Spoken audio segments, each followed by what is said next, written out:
आज हम बात करने वाले हैं मार्केट निफ्टी की। कुछ इंपॉर्टेंट स्टॉक्स की बात करेंगे जैसे रिलायंस इंडस्ट्रीज। हम मीडिया सेक्टर की बात करेंगे, उसके इंपॉर्टेंट स्टॉक जैसे पीवीआर, सन टीवी, जील। तो इसकी एनालिसिस स्टार्ट करते हैं। पहले हम कुछ अपडेट्स आपको दे देते हैं। पहले हमने जो रिलायंस की अपडेट आपके साथ शेयर की थी 2 महीने पहले, आप देख सकते हैं वीडियो हमने 2 महीने पहले बनाया था। यहाँ पे हमने बोला था कि रिलायंस अब मीडियम टर्म पे एक करेक्शन देना चालू करेगा, क्योंकि इसकी जो वेव्स है वो पूरी लग रही है। अब यहाँ पे प्राइस थी अराउंड 2600 की, और यहाँ से स्टॉक ने अराउंड 200, 300, 400 पॉइंट्स का ऑलरेडी फॉल दिखा लिया है। और अब हम आज इसकी बात करेंगे कि आगे हम क्या करेंगे इसमें।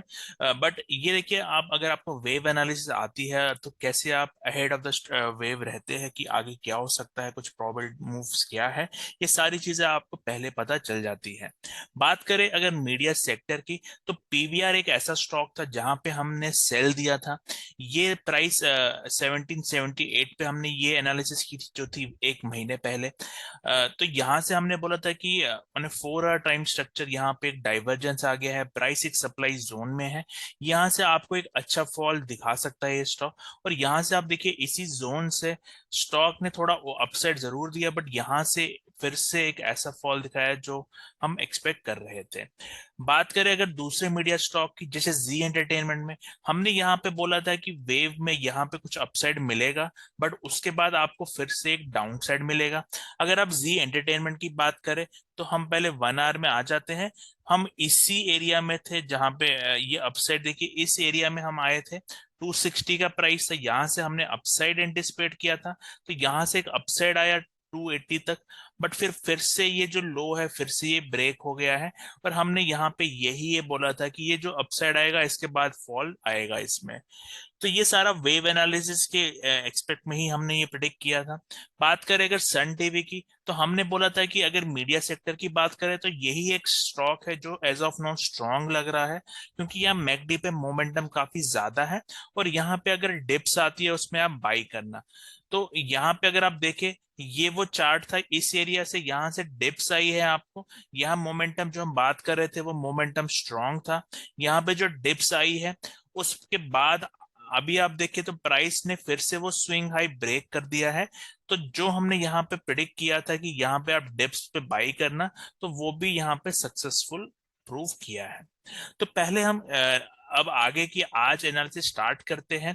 ये अपडेट्स, आई होप आपको वीडियो पसंद आ रहा है। अगर वीडियो पसंद आ रहा है, वीडियो को लाइक कर दे रहे, चैनल को सब्सक्राइब करें। तो स्टार्ट करते हैं निफ्टी से। अगर निफ्टी का अगर आप फॉल देखिए, प्रीवियसली यहाँ से टॉप से एक स्ट्रॉन्ग फॉल दिखा रहा है। तो जब भी एक स्ट्रॉन्ग फॉल मार्केट में आता है, हम इसको पहले लोअर चार्ट में देखते हैं। तो हमें इमीडिएटली बाय नहीं करना चाहिए। जैसे आप देखिए यहाँ से एक स्ट्रॉन्ग मूव आया था। जब भी कोई स्ट्रॉन्ग मूव आता है तो हमें नेक्स्ट मूव पता करने के लिए वेट करना चाहिए कि नेक्स्ट स्ट्रक्चर क्या बन रहा है। अब यहाँ पे आप देखिए एक स्ट्रॉन्ग मूव के बाद हमें एक करेक्टिव स्ट्रक्चर मिला जिसको हमने बी लेबल किया है। ये अगर एक इम्पल्सिव मूव हमें डाउन साइड मिलती है, उसके बाद आपको एक करेक्टिव स्ट्रक्चर मिलता है, तो हमें ये प्रूव हो जाता है कि इसके बाद जो नेक्स्ट मूव है वो डाउन होगी। और इसके बाद आप देखिए एक और फिर से हमें एक डाउन साइड यहाँ पे मिली है। अब इससे क्या होता है, हमें एबीसी कैसे लेबल किया है। अगर आप मैकडी में भी यहाँ पे देखिए, यहाँ पे चार्ट में थोड़ा डाइवर्जेंस था, ये बुलिश डाइवर्जेंस है। और जब भी चार्ट में एक बुलिश डाइवर्जेंस आता है तो यहाँ पे थोड़ा अपसाइड एंटिसिपेट हम ऑलवेज करते हैं। वही आप देख सकते यहाँ पे एक डाइवर्जेंस जब आया चार्ट में ऑन ए 1 आवर बेसिस, और ये थोड़ा अपसेट स्टॉक मतलब निफ्टी ने दिया है। ओवरऑल अगर आप ये मूव देखिए, हम एक बार डेली चार्ट में अगर आए तो ये मूव इस डिमांड जोन से है। जो डिमांड जोन ऑलरेडी यहाँ पे हमारे पास था, अगर हम उसको मार्क करें, ये जो डिमांड जोन है, आप देख सकते हैं जो ये अपसाइड जो स्टार्ट किया है निफ्टी ने, वो इसी डिमांड जोन से किया है। इस डिमांड तक पहुंचते पहुंचते जो चार्ट में आप देख सकते मोमेंटम गिर चुका था, इसीलिए ये पुल बैक आया। यहाँ पे जो ट्रेंड लाइन थी ऊपर से जो ड्रॉ किया, वो ट्रेंड लाइन भी ब्रेक हो गई है। अब एक सप्लाई जोन में प्राइस है, बट यहाँ पे ऑलरेडी प्राइस ने, जो आप कह सकते हैं इस डिमांड जोन के आने के बाद कुछ सप्लाई ऑलरेडी क्लियर कर दी थी। इसीलिए ये प्रूव हो गया कि अब नेक्स्ट थोड़ा अपसाइड हमें मिलेगा। अब यहाँ पे क्या होता है, अगर समझ लीजिए एक स्ट्रक्चर पूरा हुआ है, यहाँ पे एक स्ट्रक्चर पूरा हुआ है, उसके बाद आपको एक फिर से अपसाइड मतलब ये एक मूव मिलता है। अब यहाँ पे क्या होगा, अब हम दोनों, हमने जहाँ पे लास्ट टाइम भी बोला जब फॉल आता है तो हमें नेक्स्ट मूव का वेट करने के लिए करेक्टिव स्ट्रक्चर का वेट करना चाहिए। और अगर करेक्टिव स्ट्रक्चर मिलता है तो उसके बाद फिर से हम फॉल एक्सपेक्ट करते हैं।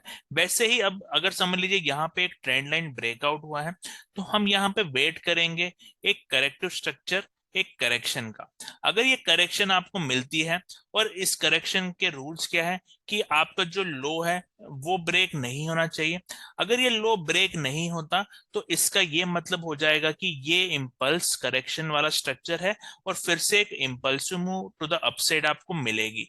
उसी हिसाब से यहाँ पे अगर 1 आवर बेसिस पे आप देख सकते हैं, ये जो मूव है, अगर इसके बाद एक करेक्टिव स्ट्रक्चर फॉलो होता है जो इस लो को ब्रेक नहीं करता, 19350 जो ये लो है, अगर इसको ब्रेक नहीं करता, तो यहाँ पे हमेशा अपसाइड और अपसाइड जाने की प्रोबेबिलिटी और बढ़ जाएगी। और तो फर्स्ट हमें यहाँ पे वेट करना चाहिए एक करेक्टिव स्ट्रक्चर का, और फिर उसमें हमें बाय अपॉर्चुनिटी ढूंढनी चाहिए। अगर समझ लीजिए ये डिप्स मिलती है यहाँ पे और ये लो भी ब्रेक हो जाता है, तो फिर आपको फिर से इसमें बाय अपॉर्चुनिटी ढूंढने के लिए वेट करना चाहिए फ्रेश मूव का। अब ये पॉइंट क्लियर है। तो हमारा व्यू यही रहेगा कि वेट फॉर डिप्स, और अगर उस डिप्स के बाद आपको बाय अपॉर्चुनिटी मिलती है, ये करेक्टिव स्ट्रक्चर पूरा होके आपको एक अपॉर्चुनिटी मिलती है, तो आप उसको ट्रेड करें। अब बात करते हैं रिलायंस की। तो रिलायंस में जो हमने सेल दिया था यहाँ पे, उसके बाद अगर आप देखें तो स्टॉक ने फिर से अपसाइड तो दिया है, जैसे यहां से यहां तक ट्रेवल करने के लिए अपसाइड दिया, यहां से यहां तक ट्रेवल करने के लिए अपसाइड दिया, बट ये सारे अपसाइड करेक्टिव अपसाइड है। और मीडियम ट्रेंड जो यहाँ से स्टार्ट हुआ था वो डाउन है। तो हमें अगर समझ लीजिए ये सारी इंफॉर्मेशन पहले हम मतलब पता चल जाए कि अब मार्केट नीचे ही जाने वाला है, तो देखिए हम कितने मतलब बड़े फॉल से बच सकते हैं। अब यहाँ पे भी अगर आप एक चीज नोटिस करिए, अब चार्ट में यहाँ पे प्राइस यहाँ पे फॉल जरूर कर रही है, लेकिन अब मोमेंटम वाइज यहाँ मोमेंटम कम है, विच मींस यहाँ पे कभी भी पुल बैक आ सकता है। तो यहाँ पे हमें as a swinging by opportunity ही देखनी चाहिए। हम डिमांड और सप्लाई की बात करते हैं ऑफ कोर्स, तो हम पहले डेली चार्ट में आ जाते हैं। तो यहाँ पे आप देखिए इस स्टॉक ने यहाँ से पुल बैक दिया, वो पुल बैक डिमांड जोन पे प्राइस आई थी यहाँ पे। देखिए ये डिमांड जोन पे प्राइस आई, एक पुल बैक दिया, बट इसीलिए मैं कहता हूँ ब्लाइंडली आप किसी भी डिमांड जोन पे बाय नहीं करना चाहिए ब्लाइंडली, क्योंकि आप देखिए ओवरऑल स्ट्रक्चर भी आपको पता होना चाहिए। क्योंकि यहाँ पे हम बेरिश स्ट्रक्चर एक्सपेक्ट कर रहे हैं मार्केट को, तो हम यहाँ पे डिमांड जोन पे अगर बाई करते, तो यहाँ पे थोड़ा मूव तो जरूर दिया है स्टॉक ने, बट यहाँ पे जो सप्लाई था, इमीडिएट सप्लाई था यहाँ पे डेली चार्ट पे, वो सप्लाई कभी भी प्राइस ने नहीं निकाला। यहाँ पे भी आप देखिए फिर से जो इस एरिया में फिर से एक डिमांड जोन है, उसकी हम बात करें कि यहाँ पे जो डिमांड जोन है, प्राइस फिर से एक डिमांड जोन में आ रहा है। अब ये डिमांड जोन के बाद प्राइस सप्लाई अगर निकाल लेती है, जो ये सप्लाई है, तो उसके बाद आप कुछ डिप्स में प्लान कर सकते हैं। यहाँ पे आप वेट करिए एक स्ट्रॉन्ग मूव का, may be on a 1 hour basis. अगर कोई स्ट्रॉन्ग मूव आपको मिलती है, प्राइस ने अभी तक एक हायर हाई भी नहीं निकाला, अगर ये हायर हाई मतलब ये स्विंग हाई निकाल देती है, और फिर कुछ एक जो इम्पल्सिव मूव की हम एक्सपेक्ट कर रहे हैं चार्ट पे वो आ जाता है, फिर आप इन करेक्टिव डिप्स में आप बाई कर सकते हैं। क्योंकि ओवरऑल एक लंबे चार्ट में डाइवर्जेंस आ चुकी है, और अगर ऐसा डाइवर्जेंस आता है चार्ट में, उसके बाद आपको ऐसा स्ट्रक्चर मिलता है, तो उसकी प्रोबेबिलिटी और बढ़ जाती है अपसाइड की। क्योंकि यहाँ पे भी आप देखिए, जो ये डिमांड जोन में प्राइस जरूर आई थी, लेकिन यहाँ से प्राइस करेक्टिव राइज दिया है। तो आपको ये डिफरेंस पता होना चाहिए कि डिमांड जोन से हमें करेक्टिव राइज मिल रही है या इम्पल्सिव राइज मिल रही है। क्योंकि अगर यहाँ से भी करेक्टिव राइज मिलता है तो ये और नीचे आ जाएगा। इसलिए हमेशा आपको डिमांड जोन पे कोई बाई सिग्नल देखने के लिए हमेशा आपको कैंडल स्टिक या जो हमने ऑलरेडी मेथड्स आपको बताए हैं वो देख के आपको बाई करना चाहिए। आई होप ये पॉइंट क्लियर है। तो हमारा रिलायंस में अगर नेक्स्ट फ्यू डेज का कुछ व्यू होगा, तो वो मतलब इसमें सेल तो नहीं करना चाहिए और बुलिश प्राइस एक्शन के लिए ही वेट करना चाहिए। आई होप ये पॉइंट क्लियर है। बात करते हैं अब पीबीआर की। तो पीवीआर ने यहाँ से एक अच्छा फॉल दिखाया है। ओवरऑल अगर हम 1 आवर की बात करें, यहाँ से जो फॉल आया था वो आपको एक इसने यहाँ पे एक हेड एंड शोल्डर्स पैटर्न जो बोलते हैं, वो भी इसने यहाँ पे ब्रेक डाउन दिया था। वहां से देखिए एक अच्छा फॉल आया था। उसके बाद यहाँ पे भी अगर मैं एक ट्रेंड लाइन ड्रॉ करूं, तो आप देख सकते हैं यहाँ पे जो एक ट्रेंड लाइन है उसका ब्रेक हुआ है। अब ट्रेंड लाइन के बाद हम हमेशा बोलते हैं, जैसे ये फर्स्ट बाई स्ट्रक्चर आपको यहाँ पे मिला था, उसके बाद आप देखिए ये फिर से यहाँ पे डिप मार चुका है।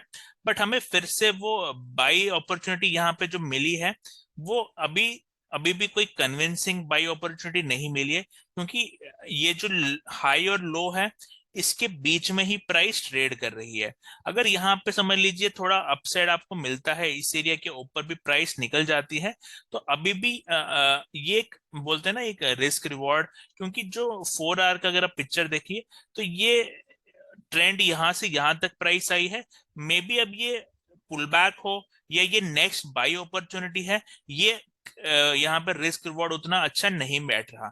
बट अगर आप वीकली चार्ट पे आ जाए, यहाँ पे हमने क्या बोला है, प्राइस अगर एक डिमांड जोन में आई है, डिमांड जोन देखिए यहाँ पे इस लेवल पे डिमांड जोन है जो है 1659 का।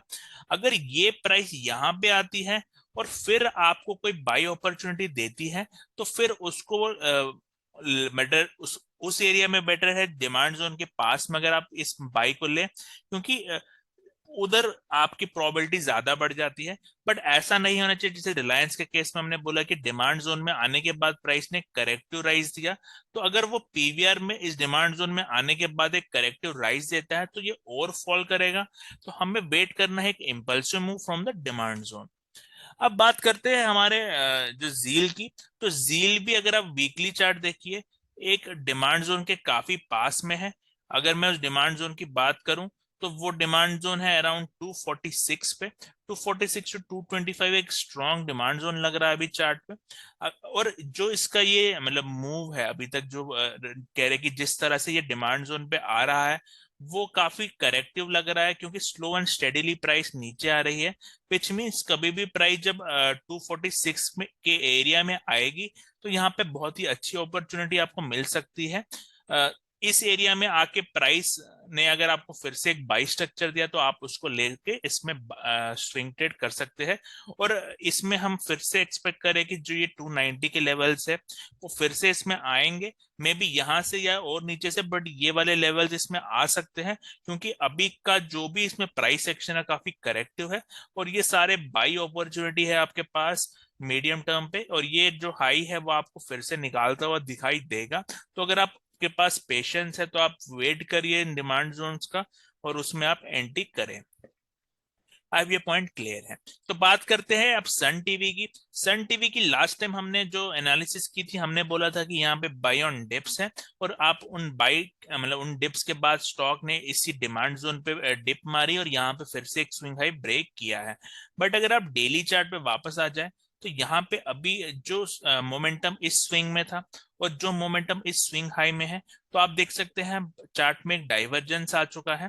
विच मीन्स कभी भी ये स्टॉक पुल बैक दे सकता है, क्योंकि अगर आप डेली चार्ट पे देखिए एक डाइवर्जेंस है। अब हम इसको 4 आवर में आ जाते हैं, तो यहाँ पे अभी जो मूव है, इस मूव में कोई डाइवर्जेंस नहीं है, क्योंकि ये भी सिंगल मूव है।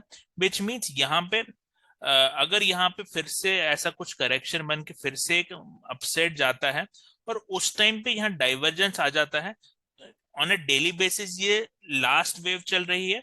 बट अगर आप जैसे 1 आवर में आप देखिए, यहाँ पे 1 आवर में डाइवर्जेंस आ चुका है।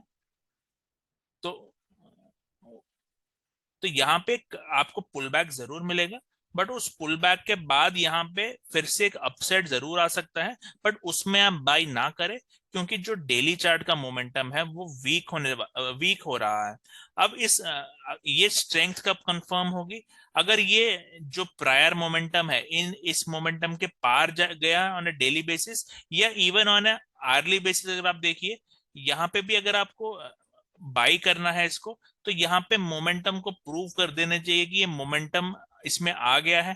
ये जो ये मोमेंटम है मैकडी का, इस मोमेंटम से ज्यादा मोमेंटम अगर इस एरिया में आ जाता है तो आप उसको बाई कर सकते हैं। बट अभी एज ऑफ नाउ इसमें करेक्टिव फॉल के बाद अपसाइड आ सकता है, बट उसमें अभी बाई हम सजेस्ट नहीं करेंगे। आई होप ये वीडियो आपको पसंद आया, कुछ नया आपने सीखा। इस वीडियो पे कोई भी आपको डाउट है तो एज ए कमेंट डाल सकते हैं।